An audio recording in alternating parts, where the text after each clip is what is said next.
दुनिया में कोहराम मचा है और हर तरफ इंसानी खून को बहाने के लिए सत्ताधारी आमादा है। पिछले 3 सालों से रूस यूक्रेन युद्ध चल रहा है। कोई नहीं चाह रहा है कि युद्ध हो, लेकिन कोई रोकने के प्रयास भी नहीं कर रहा। ठीक उसी तरह अपनी ताकत और बादशाहत के लिए ट्रंप युद्ध करने पर आमादा है और ईरान को खत्म करना चाहता है। इसी तरह चीन अपने पड़ोसियों को धमका रहा है और पड़ोसी अपने ताकतवर से सुरक्षा के लिए तरह तरह के हथियार खरीद रहे हैं। भारत भी उन्हीं पड़ोसियों से घिरा हुआ है और इसी कारण भारत अपनी भूमि को सुरक्षित करने के लिए तरह तरह के हथियार, लड़ाकू विमान और टैंक खरीद रहा है। इस तरह से एक से बढ़कर एक हथियार बना रहा है या खरीद रहा है। उसी कड़ी में भारत में भविष्य के टैंक को लेकर रूस ने भारत के सामने एक बड़ा प्रस्ताव रखा। खबरों की माने तो रूस ने भारत को साथ मिलकर next generation main battle tank विकसित करने का ऑफर दिया। ये कोई साधारण प्रस्ताव नहीं है, बल्कि दुनिया की सबसे बड़ी टैंक निर्माता कंपनियों में से एक उराल्वा-गोंजावोद की ओर से आया है।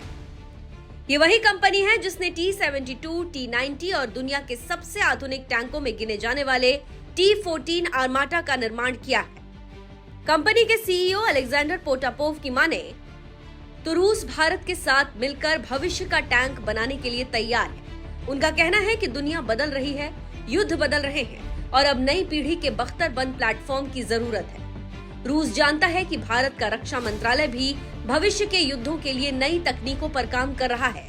ऐसे में दोनों देश मिलकर एक ऐसा समाधान निकाल सकते हैं जो आने वाले दशकों तक युद्ध के मैदान में राज करे। इसका जवाब भारत और रूस के दशकों पुराने रक्षा संबंधों में छिपा है। भारतीय सेना की बख्तरबंद ताकत की रीढ़ आज भी रूसी टैंक है। भारत के पास हजारों T-72 और T-90 टैंक मौजूद हैं। खास बात यह है कि इनमें से बड़ी संख्या में टैंकों का उत्पादन भारत में लाइसेंस के तहत किया जाता है, यानी भारत सिर्फ खरीदार नहीं बल्कि निर्माता भी है। T-72, जिसे भारत में अजेय कहा जाता है, कई दशकों से भारतीय सेना की सेवा कर रहा है। वही T-90 भीष्म आज भारतीय सेना का सबसे भरोसेमंद और घातक टैंक माना जाता है। राजस्थान के रेगिस्तान से लेकर लद्दाख की ऊंची चोटियों तक इन टैंकों ने अपनी क्षमता साबित की है।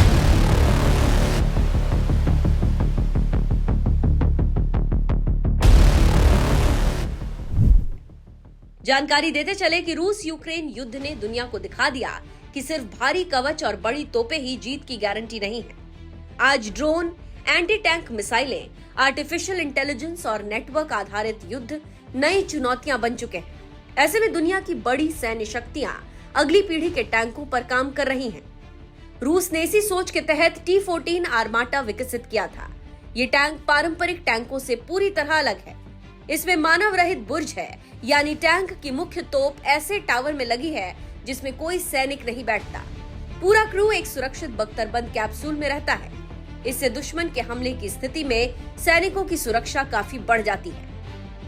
T-14 में आधुनिक सेंसर, डिजिटल युद्ध प्रणाली, उन्नत कवच और भविष्य में लेजर तथा रोबोटिक तकनीकों को जोड़ने की क्षमता भी मौजूद है। हालांकि इसकी लागत और उत्पादन से जुड़ी चुनौतियों के कारण रूस इसे बड़े पैमाने पर सेना में शामिल नहीं कर पाया। यही कारण है कि अब भारत के साथ साझेदारी रूस के लिए भी फायदेमंद साबित हो सकती है। दूसरी ओर भारत भी अपने भविष्य के टैंक प्रोजेक्ट पर काम कर रहा है।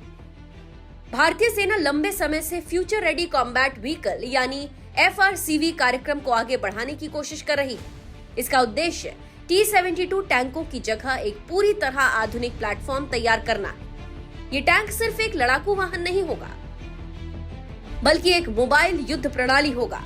इसमें अत्याधुनिक सेंसर, आर्टिफिशियल इंटेलिजेंस आधारित खतरा पहचान प्रणाली, ड्रोन नियंत्रण क्षमता, एक्टिव प्रोटेक्शन सिस्टम और नेटवर्क आधारित कम्युनिकेशन सिस्टम शामिल किए जा सकते हैं। अगर रूस और भारत मिलकर इस दिशा में काम करते हैं तो दोनों देशों की विशेषज्ञता का अनोखा मेल देखने को मिल सकता है। रूस के पास दशकों का टैंक निर्माण अनुभव है, जबकि भारत तेजी से उभरती तकनीकी क्षमता और विशाल उत्पादन आधार रखता है। अब देखना होगा कि होता क्या है और क्या भारत रूस का ऑफर स्वीकार करता है या नहीं। लेकिन इस प्लान को देखकर दुश्मन के होश ठिकाने आ गए हैं।